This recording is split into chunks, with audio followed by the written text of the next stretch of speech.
Dari semua yang saudara telah dengar tadi, dapat menjadi kelengkapan hidup untuk membangun rumah tangga yang baik, rumah tangga yang ideal. Tetapi ada satu yang sangat prinsip yang harus saudara-saudara ketahui, yang saudara-saudara harus berantisipatif atau sikap berjaga-jaga menghadapi hal ini. Yaitu adanya oknum jahat yang di dalam Yohanes pasal 10 ayat 10 Yesus berkata, pencuri datang untuk membunuh dan membinasakan. Pencuri datang untuk mencuri dan membunuh dan membinasakan. Harus selalu diingat manuver dari oknum ini.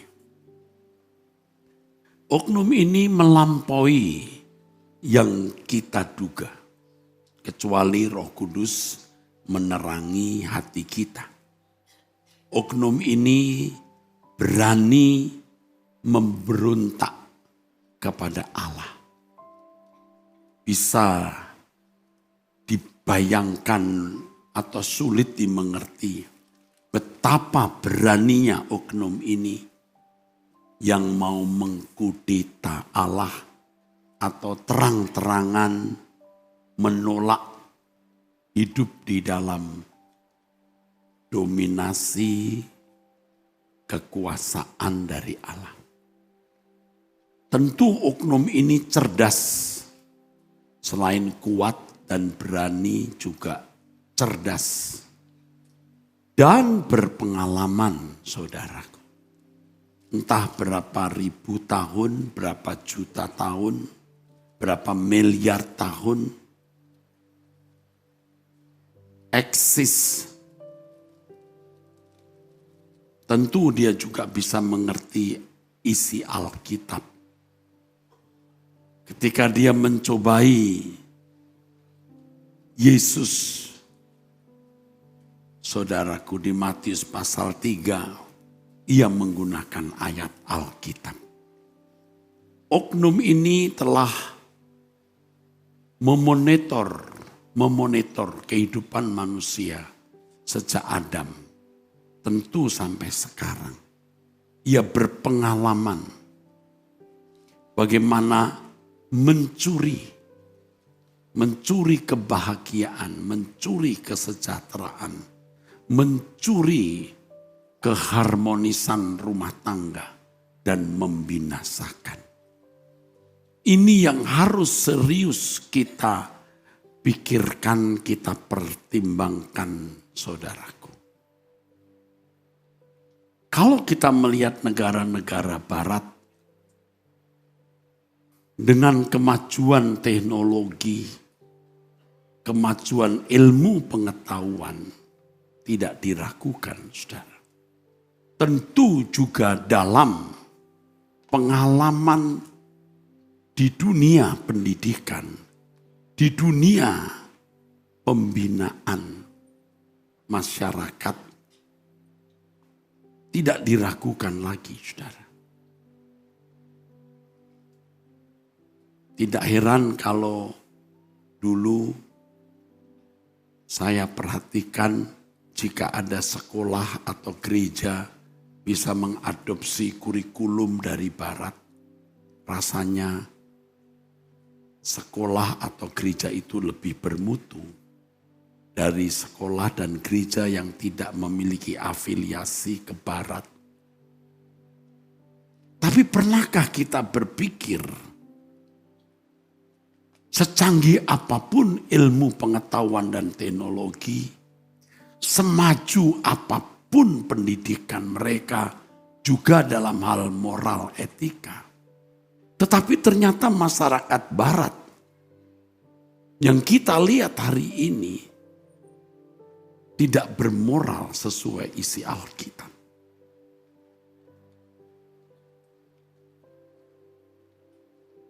Justru kita melihat kejahatan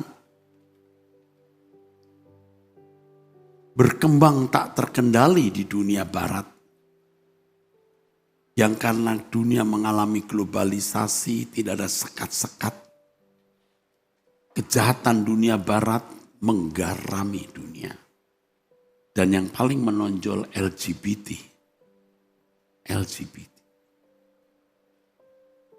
Betapa mudahnya terjadi perceraian. Kehidupan free sex. Dan berbagai praktek yang jelas-jelas melanggar etika kesucian Alkitab. Ironis tetapi inilah faktanya. Kurang maju apa pendidikan di barat, saudara? Ternyata masyarakat tidak terselamatkan.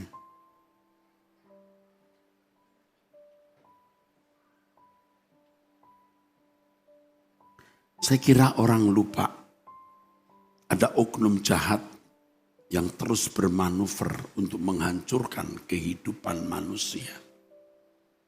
Juga rumah tangga. Jadi saudara-saudaraku sekalian, hal ini harus serius kita perhatikan.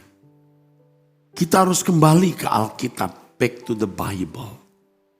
Harus kembali kepada Alkitab yang menjadi way of life kita. Pedoman jalan hidup kita, saudara.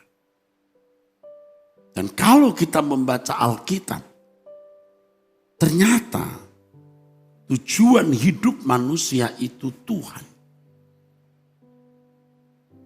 Tuhan itu tujuan hidup kita. Bukan apa-apa, bukan siapa-siapa. Tuhan itu tujuan hidup kita. Mengabdi kepada Tuhan itu tujuan hidup kita. Ini yang prinsip yang paling fundamental. Tujuan hidup kita Tuhan. Yaitu bagaimana kita mengabdi kepadanya. Terlepas apakah seseorang menikah atau tidak. Punya anak atau tidak. Jadi bisa dimengerti mengapa Yesus berkata, jika kamu tidak membenci ayahmu, ibumu dan seterusnya, bahkan nyawamu sendiri, engkau tidak layak bagiku. Di ayat yang lain Yesus mengatakan, ada orang yang memang karena kerajaan Allah tidak menikah. Saya tidak mengatakan menikah dan keluarga itu tidak penting. Tapi di atas segala sesuatu, Tuhan itu tujuan hidup kita. Itulah sebabnya Paulus mengatakan, baik kamu makan atau minum, atau melakukan segala sesuatu, lakukan segala sesuatu untuk kemuliaan Allah. Jika Tuhan menjadi tujuan hidup kita, melayani, menyembah Tuhan menjadi tujuan hidup kita, maka kita menjadi manusia rohani. Manusia rohani, rohani dari kata roh, yang terkait dengan unsur-unsur yang tidak kelihatan. Tentu lawan kata rohani duniawi, saudara. Manusia rohani artinya orang yang fokus hidupnya kepada hal-hal kekekalan. Dan itu tentu berpusat pada Tuhan, saudara. Tidak mengecilkan arti pendidikan, tidak mengecilkan arti pembinaan keluarga, parenting dan lain sebagainya. Tetapi landasan utama yang paling fundamental adalah bagaimana setiap individu menjadikan Tuhan tujuan hidup. Sehingga seseorang menjadi manusia rohani. Karena kalau seseorang menjadi manusia rohani, tidak mungkin dia menikah dengan orang yang tidak rohani. Tidak mungkin. Pasti dia akan mengikuti firman Tuhan. Tidak membangun, tidak merupakan pasangan yang tidak seimbang dengan orang yang tidak percaya, saudara-saudara.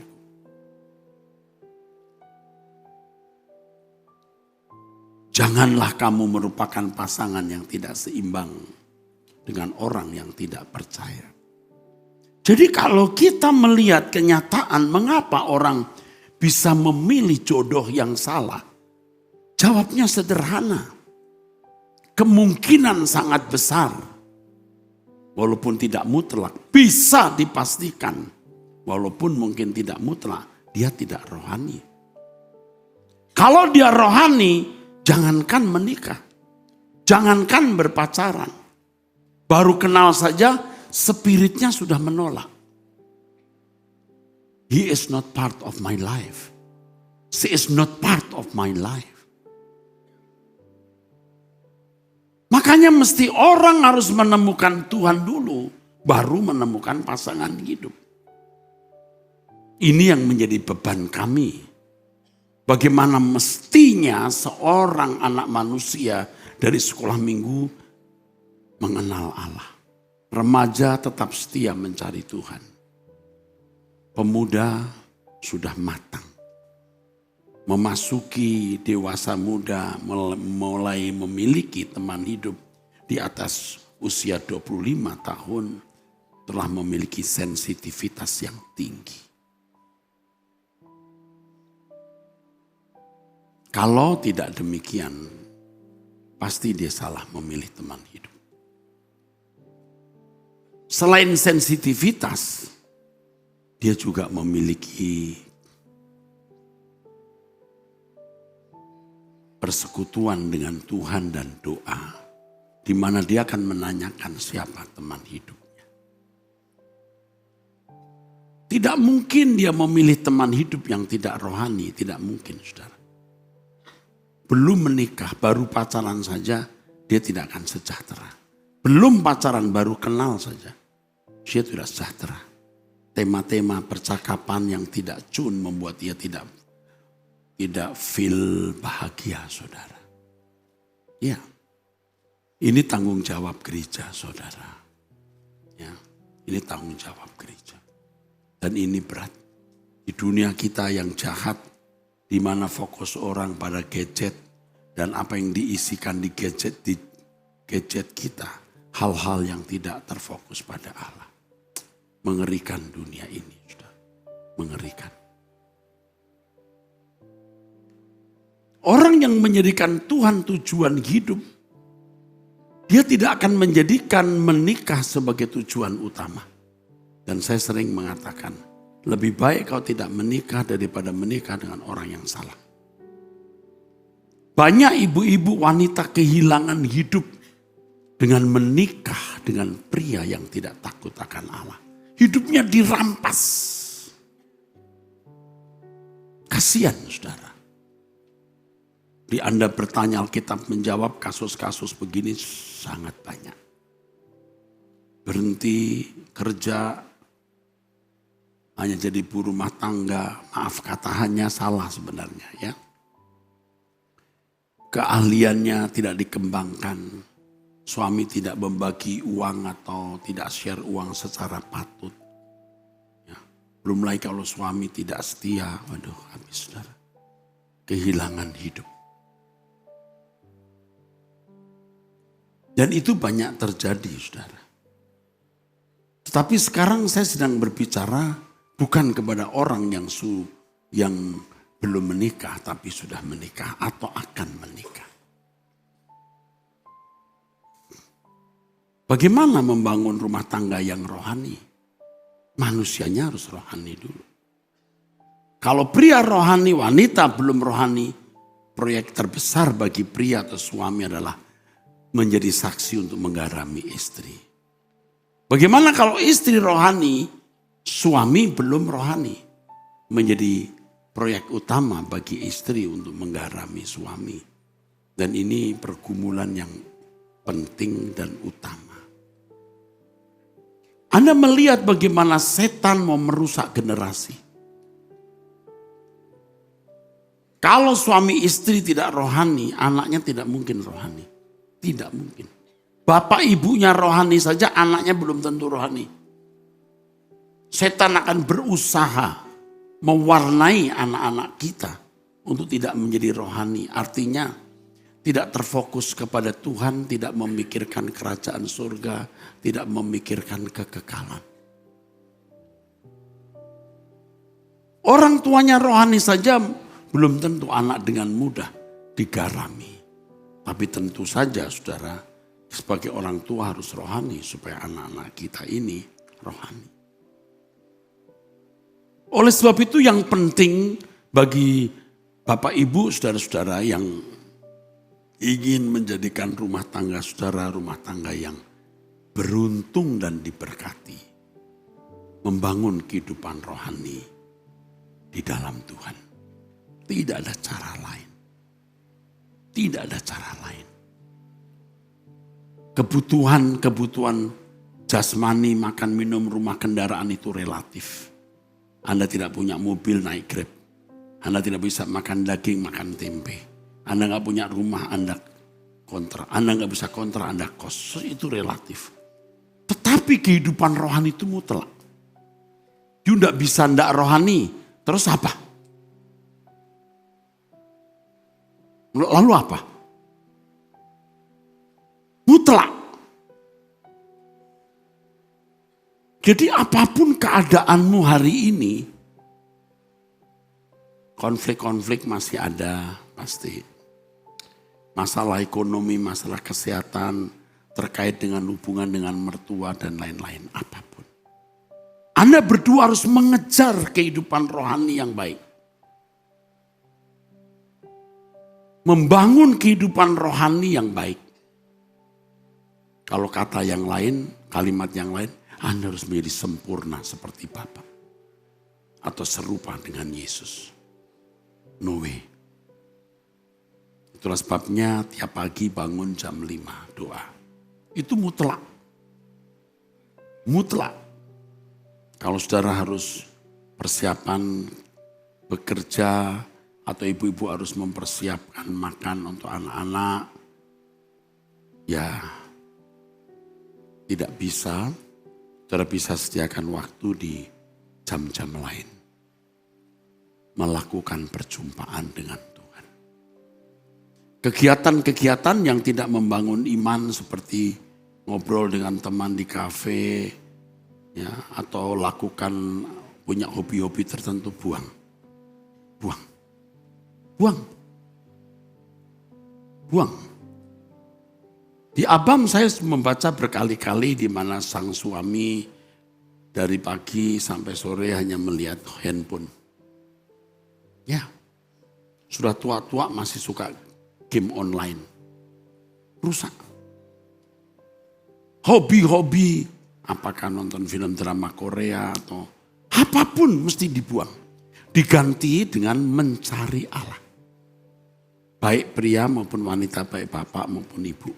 Kalau bapaknya udah terlanjur rusak, agak sulit atau sulit sekali, ibunya yang cari Tuhan.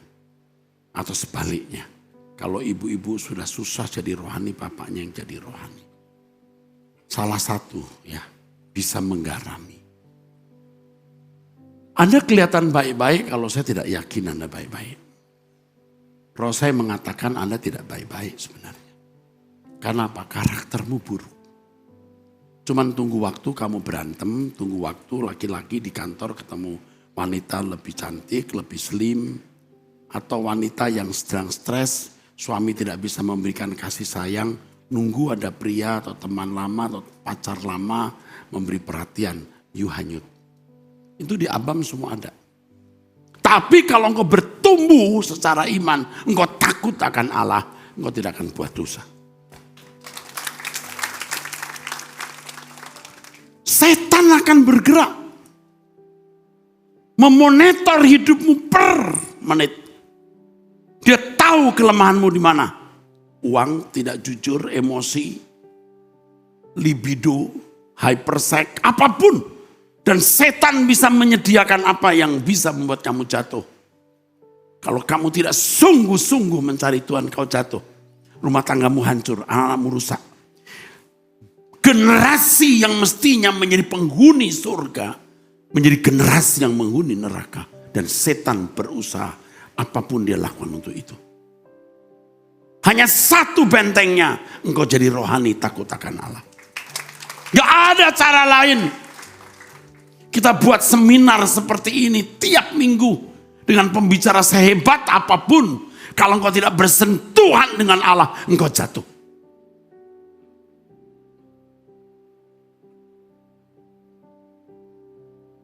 Tidak ada cara lain.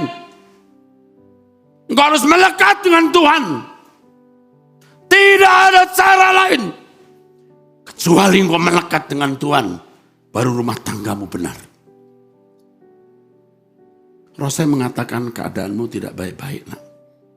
Kalau ada yang baik, jumlahnya tidak banyak.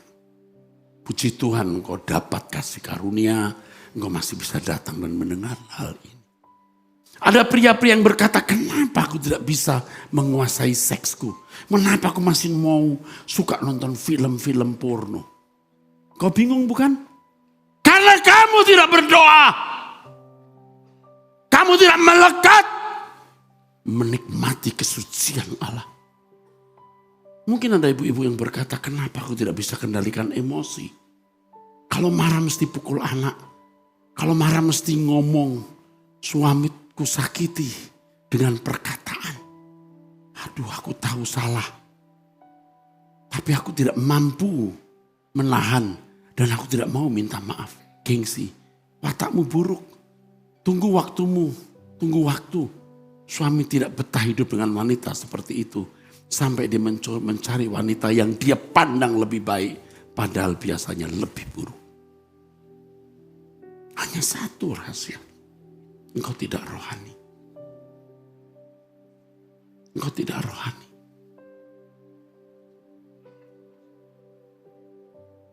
Hari ini kita mendengar seminar yang hebat. Sungguh-sungguh hebat. Saya bersyukur pembicara-pembicara ini semua dari pecinta suara kebenaran yang selalu menyinggung langit baru, bumi baru. Menyinggung kekekalan. Dan saya sebagai Bapak Rohani mau mendorong kamu untuk menyelamatkan rumah tanggamu dengan hidup takut akan Allah. Dan kamu tidak bisa membangun hidup takut akan Allah dalam satu hari. Kamu harus punya ketekunan tiap hari mencari Tuhan.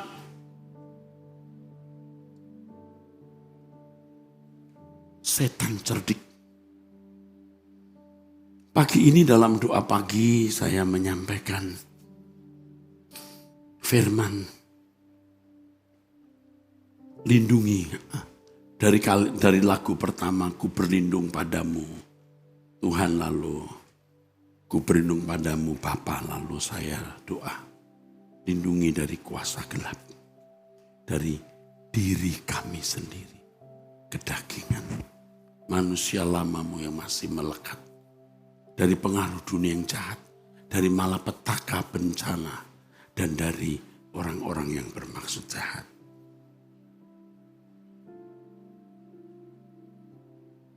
Keadaanmu tidak baik-baik. Kalaupun sekarang baik-baik, setan menyediakan perangkapnya. Hanya Tuhan yang bisa menolong saudara. Coba kalau tiap pagi kita datang dan kita berkata, ku berlindung padamu Bapa. Ku tak dapat jalan sendiri. Hanya engkaulah penolongku. Penolongku, ku berlindung kepadamu.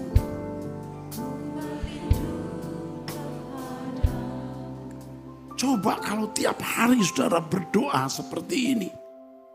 Tuhan saudara akan dilindungi Tuhan.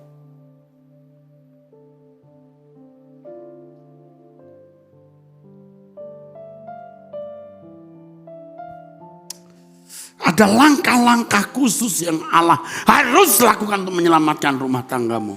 Karena engkau berkata, aku berlindung padamu. Tapi langkah-langkah khusus Tuhan tidak pernah kau terima. Karena engkau tidak berlindung padanya. Lalu kalau Tuhan buat langkah khusus, iblis berkata, jangan gitu. Kau salah ya aturanmu. Dia tidak minta apa-apa. Ngeri. Anda ngerti maksud saya? Kalau Anda sungguh-sungguh minta perlindungan Tuhan, ada langkah-langkah istimewa dan khusus yang Allah lakukan untuk melindungi rumah tanggamu. Percaya, amin. Sungguh saudaraku, benar.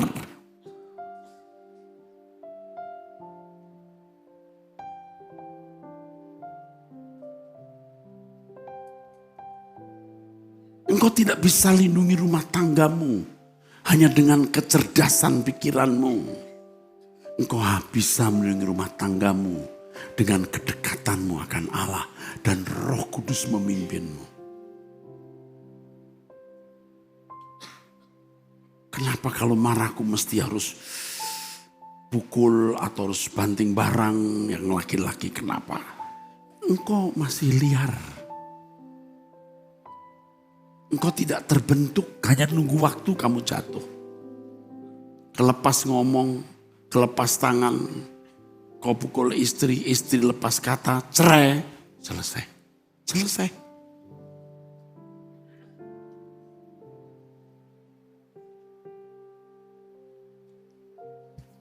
Entah tahun berapa saya masih ingat sekali, seorang konselor dari Amerika yang usianya mendekati 70 atau mendekati 80, saya lupa.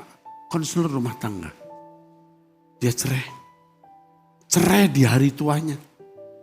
Entah ada wanita lain atau apa saya lupa. Tapi yang itu cukup menggoncangkan kami waktu itu. Saya masih muda.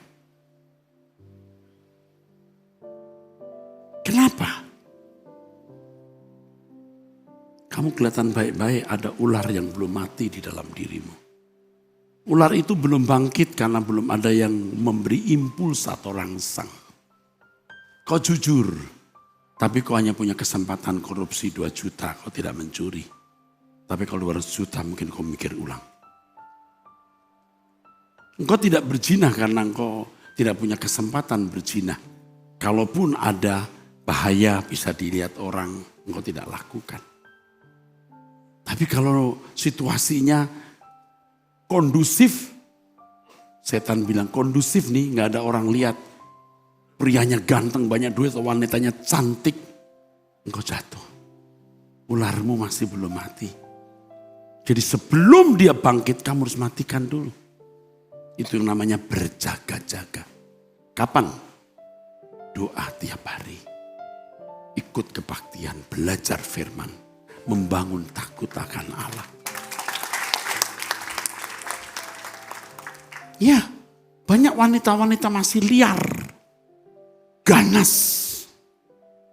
Kalau marah mesti ucapkan kata-kata melukai. Dia tidak pukul pakai tangan, dia pukul pakai ucapan. Suami merasa tertekan. Suami merasa dianiaya. Nanti dia membalas dengan cara lain. Ini fakta-fakta yang tentu tidak bisa saya jelaskan panjang lebar karena waktu saya terbatas. Tapi saudara mengerti maksud saya. Dan iblis itu selain cerdik, dia tahu momentum kapan dia menjatuhkan. Dia tahu momentum.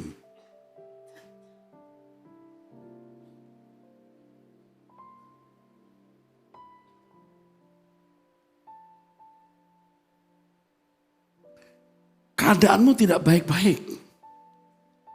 Bersyukur kau masih duduk berdua di sini.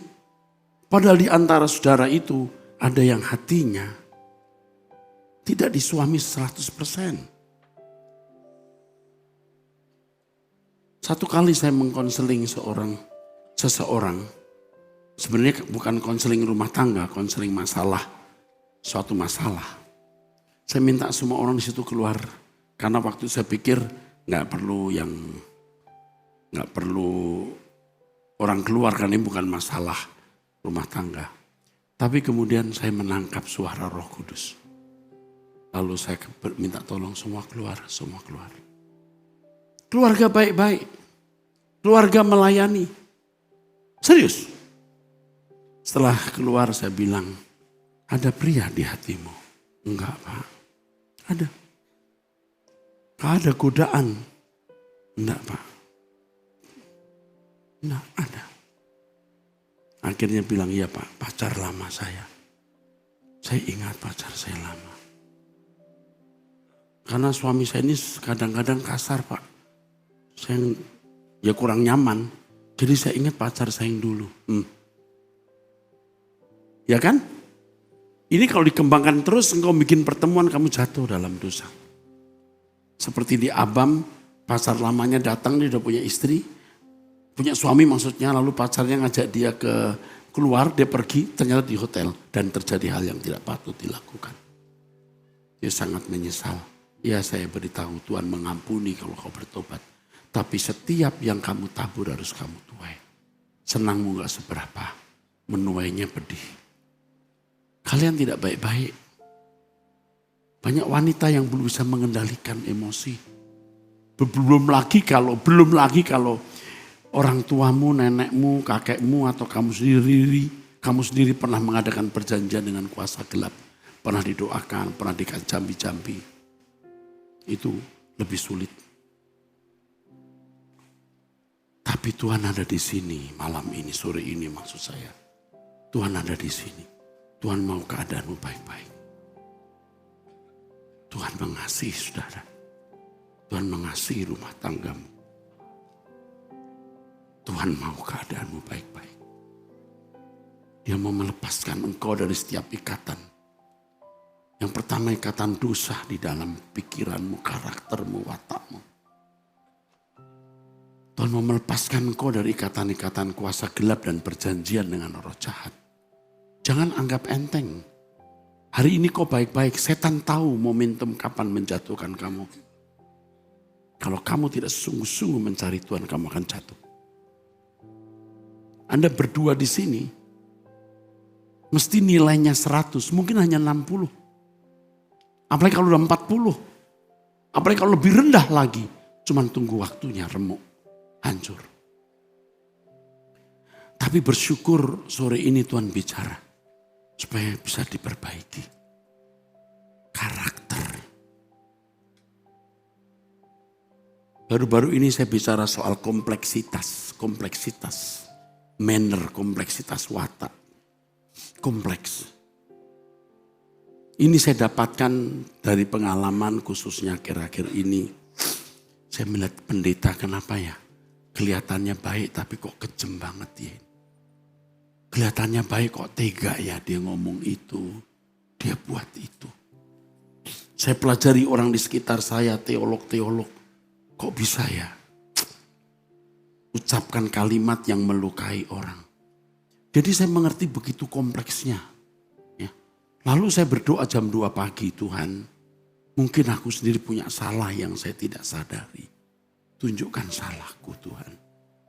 Kalau kalimat ayat Alkitab, bebaskan aku dari yang tidak aku sadari. Lalu Tuhan bicara, kau masih menikmati pujian, Eras. Waduh, kompleks sekali. Saya rasa saya sudah rendah hati. Kau masih menikmati pujian. Aduh, saya minta ampun. Lalu saya menemukan satu hal. Setiap orang punya tingkat kompleksitas yang berbeda-beda. Tapi kalau orang selesai dengan dirinya sendiri, cirinya satu, dia tidak melukai orang. Dia tidak menyakiti orang. Seorang hamba Tuhan harus memiliki kedewasaan rohani yang kompleksitasnya, rumitnya, karakternya diurai. Dia selesai dengan dirinya sendiri.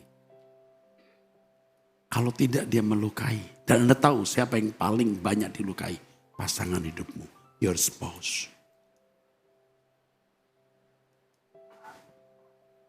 Apa yang saya katakan ini benar? Lalu bagaimana kita menyelesaikan diri kita sendiri? Tidak ada cara lain, doa. Doa. Percaya, doa. Pak Eras ngotot banget sih doa. Doa puasa. Kenapa? Satu, Mau dengar satu. Masalah yang saya hadapi tidak bisa saya selesaikan dengan cara kekuatan manusia. Ada beberapa masalah-masalah. Ya, difitnah, dipolisikan.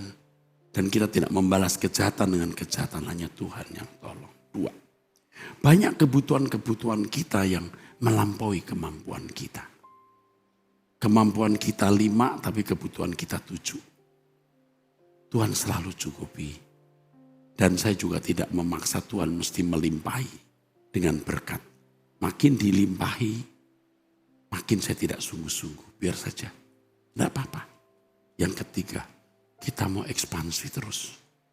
Kita nggak mau diam. Kita mau jangkau jiwa sebanyak-banyaknya. Buka sekolah sebanyak-banyaknya selama Tuhan kehendaki. Tapi keempat, ini yang bertalian dengan yang saya khotbahkan. Supaya kamu selesai dengan dirimu sendiri. Saya mau selesai dengan diri saya sendiri. Supaya kita tidak menyakiti, tidak melukai orang. Kalau suami selesai dengan dirinya sendiri, dia membahagiakan setiap orang di sekitarnya. Dan yang paling dibahagiakan pasangan hidup. Kenapa kita doa puasa? Kita melawan daging kita, bro. Paham? Amin. Kita melawan daging kita. Termasuk saya harus melawan daging saya. Saya sudah melihat kenyataan beberapa kali. Pendeta-pendeta senior yang tua-tua jatuh dalam dosa. Serius, Pak. Ada ular yang belum mati, Pak. Dan setan tahu momentum kapan menjatuhkan. Kalau kita tidak lawan dengan doa puasa, tidak bisa menang kita. Paham? Kasihan istrimu kalau kamu tidak selesai dengan dirimu sendiri. Apalagi kalau kamu yang cari uang, istrimu hanya dapat uang dari kamu, kamu makin sewenang-wenang.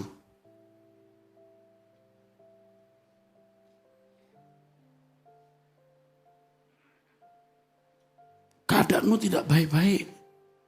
Sore ini saya mengajak kamu meratap. Tuhan, aku banyak durinya. Walaupun duduk bersama engkau belum melukai. Belum ada kesempatan. Nanti soal kecil saja engkau marah. Kau buru-buru istrimu lambat. Sakit perut masuk toilet. Kamu udah bilang dasar wanita gak bisa. Banyak hal yang sia-sia. Dan banyak situasi yang dikondisikan begitu. Tapi kalau kamu selesai dengan diri sendiri, ya wis rapopo. Terlambat, gak apa-apa. Lebih baik aku malu daripada melukai istri. Engkau cerdas. Amin. Engkau cerdas. Dan apa yang sudah lakukan ini terhadap pasanganmu menjadi peta anak-anakmu.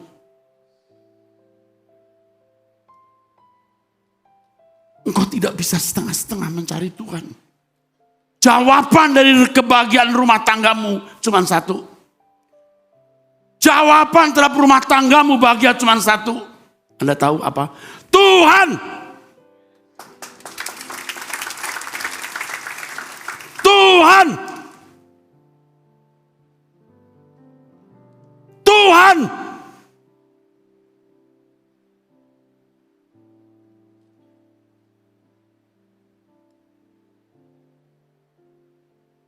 Saya mengajak jemaat untuk punya kalimat-kalimat yang mengerikan. Aku tidak akan berbuat dosa lagi. Wah, itu kalimat apa? Itu kalimat yang mengkondisi kita untuk hidup suci. Itu kalimat yang menyandera kita supaya kita jangan berbuat salah. Saya tanya Tuhan, kenapa dagingku belum mati total? Tidak dibuat mati.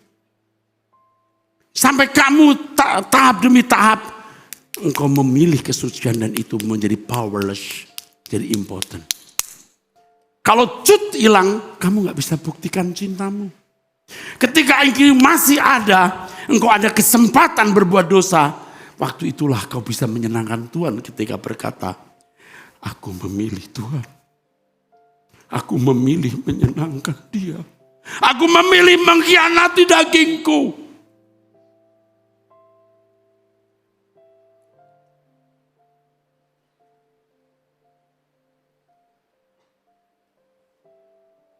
Ada orang yang berkata, Pak, saya terus terang masih duniawi.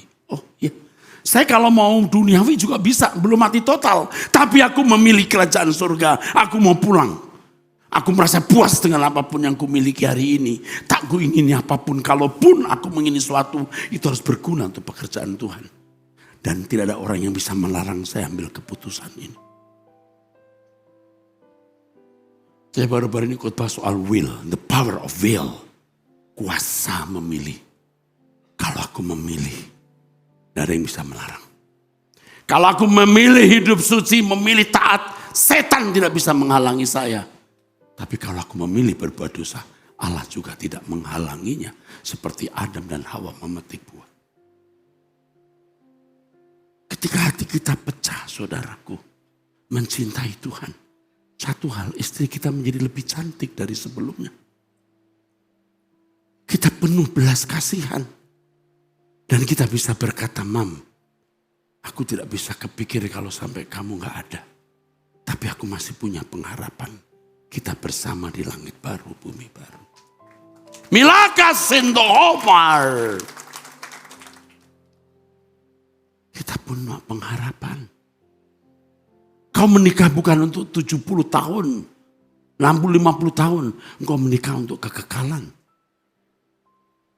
Hai, pikirkan itu. Engkau berkeluarga bukan hanya untuk 40-50 tahun. Engkau berkeluarga untuk keabadian. Kamu, pasanganmu, dan seluruh anak-anakmu. Haleluya.